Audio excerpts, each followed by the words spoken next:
Warning!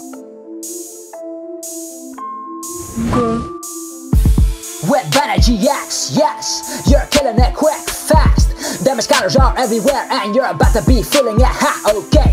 One energy, it won't take long. Boswell belongs in the discard, son. You'll be finished, you're totally done. Oh, what's that? What seems to be wrong? Cause that's what we do. Shady moves here and there, you don't have a clue. We come out of nowhere, yes, screw what you knew. Banette is quite alright, it reminds me of glue. Celestial Storm, what's it coming from? Everybody wants to crazy, but that's where they're wrong. We want Banette, cause that's where it's at. Follow me in this episode and you'll get it.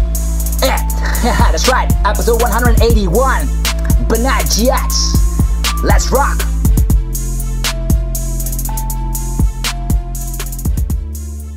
What's up YouTube, it's TCG here and welcome to episode 181 on my channel. As you know, on my channel we talk about the latest cards and new decks in town, so be sure you are subscribed so you don't ever miss out. And also click that notification bell to be the first to know when a new video pops up on the channel. Okay, today we continue our coverage on the new GX cards of the upcoming Celestial Storm set, which will be released next week, and this episode will be all about Banette GX. This will be a fantastic new great GX card, and that because of one purpose only. It's a psychic type that automatically makes it good since you can easily one-shot popular Pokemon like Boswell GX, Baby Boswell, Necrozma GX, Lucario GX, Espeon GX, and more. As a bonus, we also have resistance to fighting, so we'll be eating up those fighting types for breakfast with Banette GX.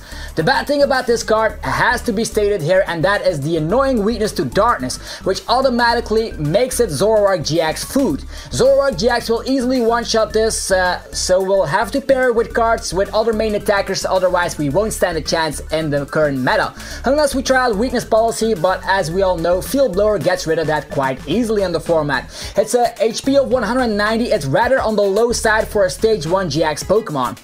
And now that I think about it, it's actually the lowest HP amount we've seen so far for a stage 1 GX. Does that mean it's bad? Well, no. Banette GX has a ton of good things about it, and we'll definitely say a lot of great things about it in this video. So stick around if you want to learn more. It'll see a ton of play, just take my word for it. First up, it only has a retreat cost of 1, which is awesome because Floatstone will be getting out of the format very shortly. We can replace that with a skateboard. It will work perfectly to get it free retreat. Although, why waste the deck space while you can just manually retreat? Because I don't know if you've noticed, but all of Banette GX's attacks only cost a single psychic energy, but more on that in a minute. First, let us talk about the wonderful ability Shady Move. This ability states, if the Pokemon is your active Pokemon, once during your turn before you attack, you may move one damage counter from one Pokemon to another Pokemon. And this does not specify your side or the opponent's side for that matter, so you can put the damage counter wherever we feel like. Like for example, one damage counter on one of our Pokemon to one of the opponent's Pokemon, creating a sort of a healing effect here. Or to get an extra 10 damage on the board of the opponent. Or you can just replace a damage counter on one of the opponent's Pokemon to another one of the opponent's Pokemon. It is all possible with this ability.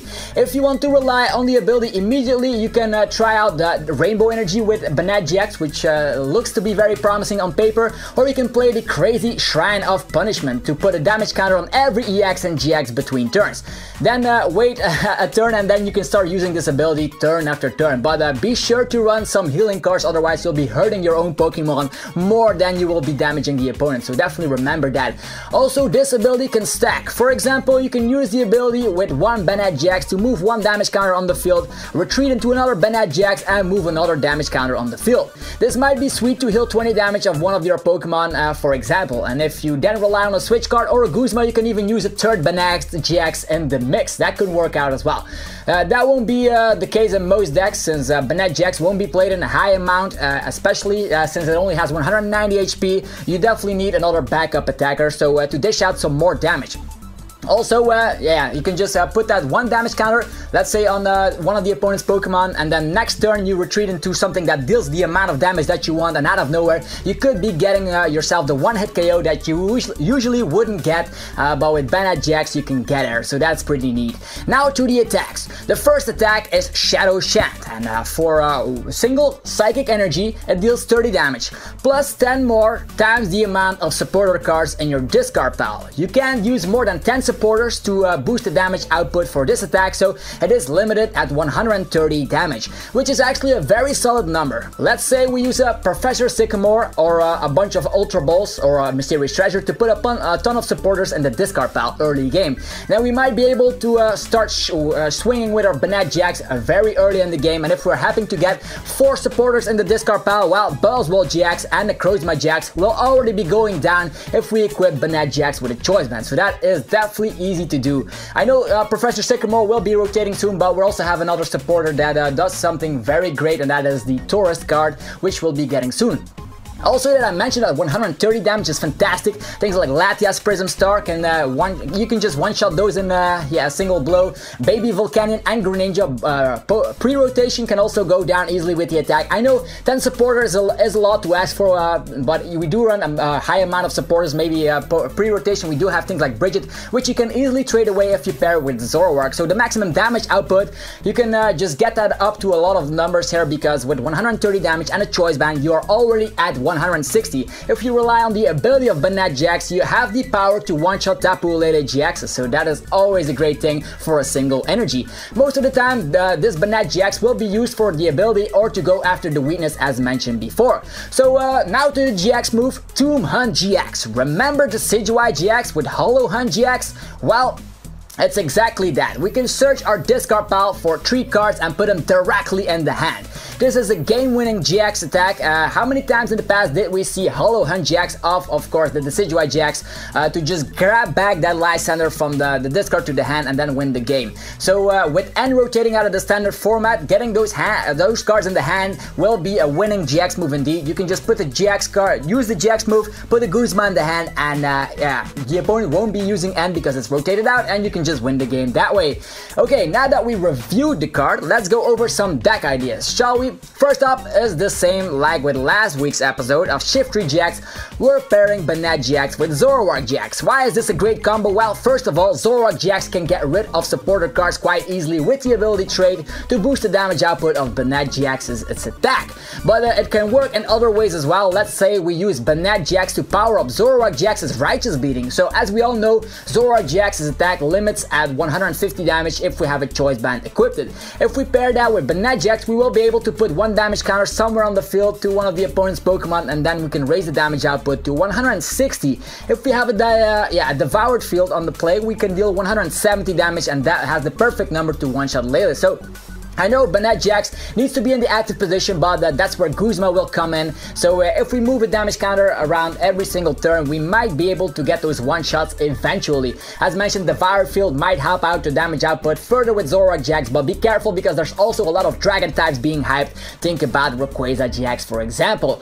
So a Reverse Valley pre-rotation will be a little bit better to boost the damage output of Zoroark GX. Another good thing about Zoroark GX and Banette GX is that you can just hit for the relevant weakness. Banette GX can take care of your weakness of fighting because Zoroark struggles against Boswells. Well, that's where Banette comes in and just saves the day by one-shotting Boswells turn after turn after turn. And Zoroark GX is just great against anything else.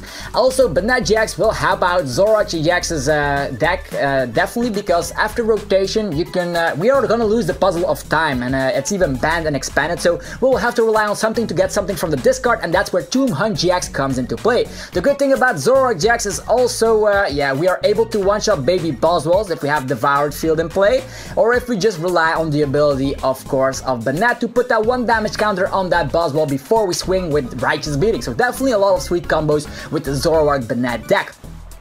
Next is splashing it into a Malamar deck. This good thing, there's a good thing about splashing a 1-1 line or maybe a 2-2 line into a Malamar deck, and that is you can get back resources in the late game. So if you haven't used your GX move already, you can use Tomb Hunt GX to get back your resources to finish the game off later. So also after every KO, you can promote Banette GX to move a damage counter and just fly in with that invasion ability of Dawnwing's RAYQUAZA GX once again, where you can just have free retreat if it has a Flowstone pre-rotation, or maybe maybe with things like Altar of the Moon. So you can always have a choice of which attacker you're going to promote, but having that turn where you can always rely on that ability of Banette might just be good, too good to be true, so that's why we're splashing it, or trying it out at least in a Malamar deck. Moving one damage counter on a specific turn will help you reach those one-hit KOs very easily, and also as a quite nice energy. It also has, yeah, as mentioned, one energy attacker is always great in the deck, so let's say all of your Malamars got knocked out while you only need one energy to get those last KOs, which could happen.